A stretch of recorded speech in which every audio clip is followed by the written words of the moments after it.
Hey, designers, welcome back to Success by Design, where we blend strategy, intuition, and a little bit of tough love, but also a whole lot of clarity to help you build a business that supports the life you actually want, not the life you feel trapped inside of.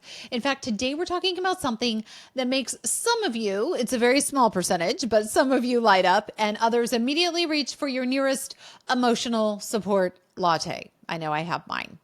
We're talking about building your 2026 strategy like a CEO, not a business owner.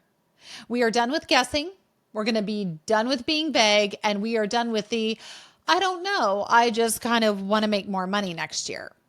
Yeah, this episode is all about turning your 2025 results into real data-driven decisions that guide your pricing, your time, your team, and your growth. So I want you to grab your notebook, grab your favorite pen. I know I have my favorite blue gel pen, and let's go. But first, you know what time it is. 2 truths and a lie. And listen closely because the lie today will be revealed at the end, and it's a little bit sneakier than usual. Number one, you should be able to predict at least 70% of your 2026 revenue right now. Yes, that's today if your business model is structured correctly. Number two, the number one reason designers don't scale past 250 to 500,000 is because they underestimate how much time their business actually takes to run. And you'll hear me say it over and over again. Time is your most valuable asset. We're going to deep dive that in a minute. Number three, feeling ready is the most important factor in setting your revenue goal for next year. Think about those really closely. Stick around to the end and we'll do the big reveal. So let's get started. What is it that successful CEOs do differently? Because designers tell me all the time, Katie, I want to be more strategic. Or Katie, I want to feel like the CEO instead of the designer and the bookkeeper and the salesperson and the admin and the therapist. And listen, I get it. I built a multi-million-dollar coast-to-coast design firm. I'm still actively practicing in that business. I'm not coaching from the bleachers. I am on this field with you. And here is the simplest truth. CEOs don't make decisions from feelings. They make decisions from data. Another way to put this, there are business owners who make decisions from feelings, but CEOs drive data. Now, don't get me wrong, because you've heard me talk about it a number of times. Do we honor intuition? Yes, absolutely. It's one of the greatest tools we have. I'm constantly teaching my daughters to trust their gut. What does your instinct tell you? You don't have to explain it to me, but what do you think is the right thing to do here? I'm going to be honest with you, though. There's a catalyst to intuition, and it works best when you give it something to work with. And that's why I want to talk to you today about 4 data categories that are really going to inform that 2026 strategy and help guide that intuition. The first one we're going to talk about is revenue and profit reality. And if you're saying, well, it sounds like the same thing. Nope, completely different. Revenue is what you had come into your business. Profit is what you took to your bank account in your business. Your money you put in your pocket. I don't want you to go, well, I think I made, no. This isn't about, again, feelings. This is about what you actually made. If you're driving, don't worry. I have a beautiful worksheet that I have prepared for you that when you register for the masterclass coming up, you're going to get access to that worksheet in advance. And it's going to help walk you through this idea. It's going to talk about total revenue, total profit, the profit you made on each service, how much revenue you made per project type, and what was the average revenue you made per client. And if you're going, whoa, Katie, I have no idea about any of that. First of all, let me tell you, you are not alone. I get that a lot. But second of all, that's why I created this worksheet in this masterclass so that you can be in a position so you know where you're at. Because it's only when we know where we're at that we can actually choose where we want to go. And I get you and I see you and you feel shame in your numbers. You're like, oh, I don't know. What if I look at that and that's not what I expected it to be? I'm going to be really honest with you. Numbers don't shame you. They reveal you. And once revealed, you can decide where you want to go from there. You are not stuck there, but you have to know where you are if you're ever going to leave it. All right, let's talk about time.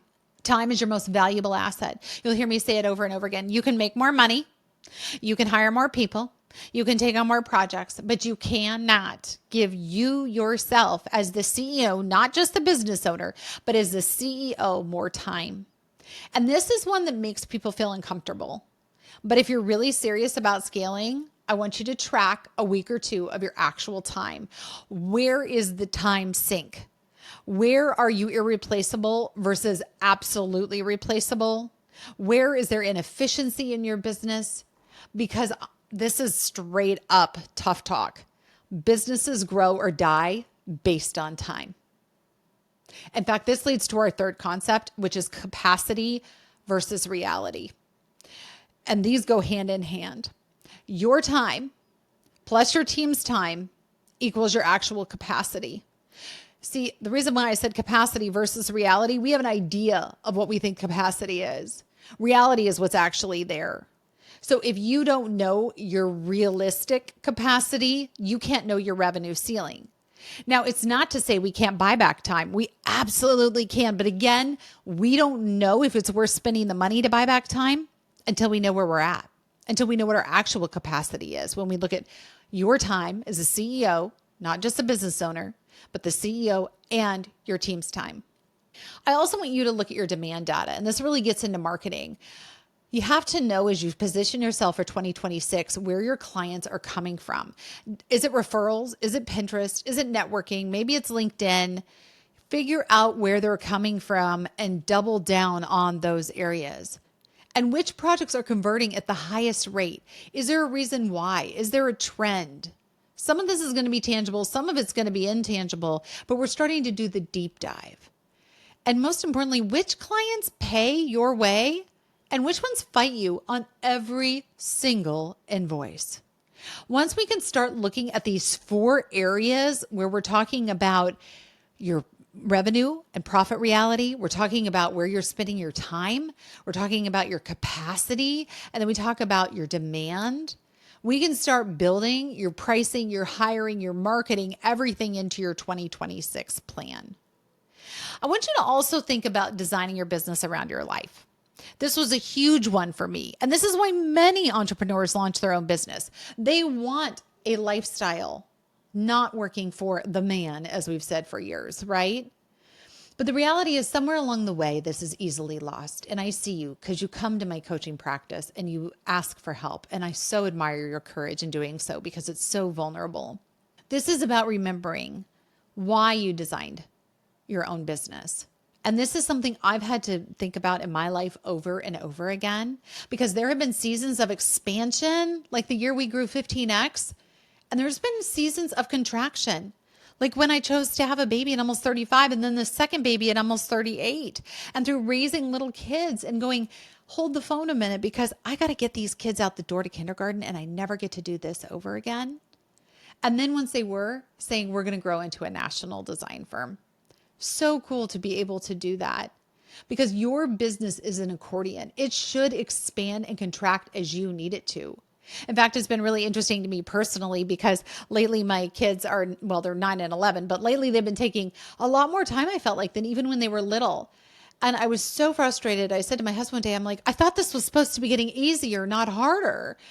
And then it reminded me of an article where I had to reread the headline from a few weeks ago in Parent Magazine, where it said that so many parents are leaving the workforce when their kids are not little. It's when they're tweens and teens, because the amount of parenting that it takes to launch these kids is more than it ever has been before.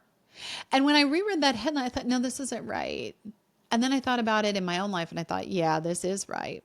Now, don't get me wrong, I'm not going anywhere, but just even feeling validated and then changing my time around to make sure that I'm there for those 1 hour end of day conversations that happen with my tween and take up so much time and emotional energy was so important to me.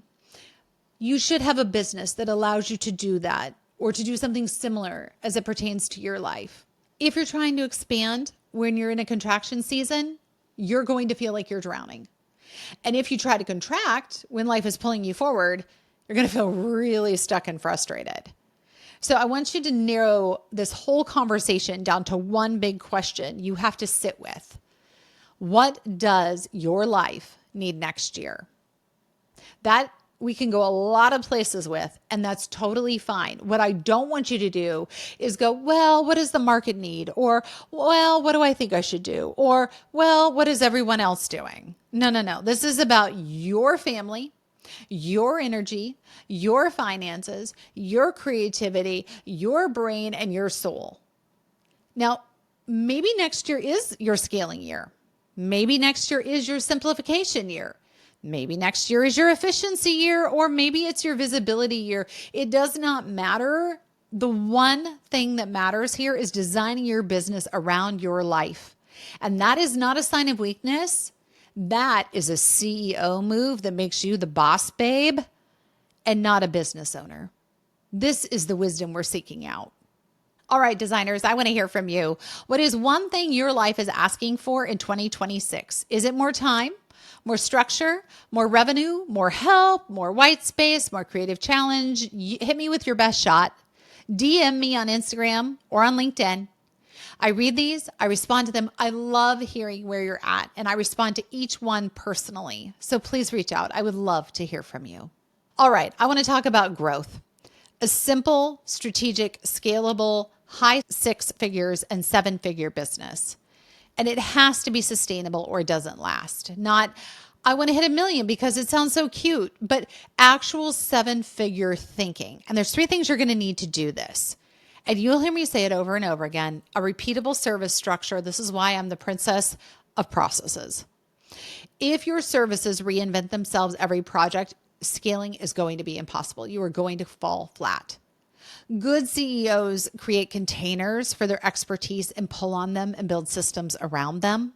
This is one of my favorite things to coach to, because if you don't have this, you will hit a scaling wall.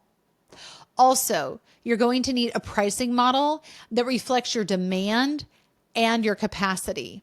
You see, as a CEO in your business, you know that there are 3 things you can change: demand, capacity, and price, right? It's the classic case: supply, demand, and cash. Because if your demand is high, but your capacity is low, that tells me your pricing is too low.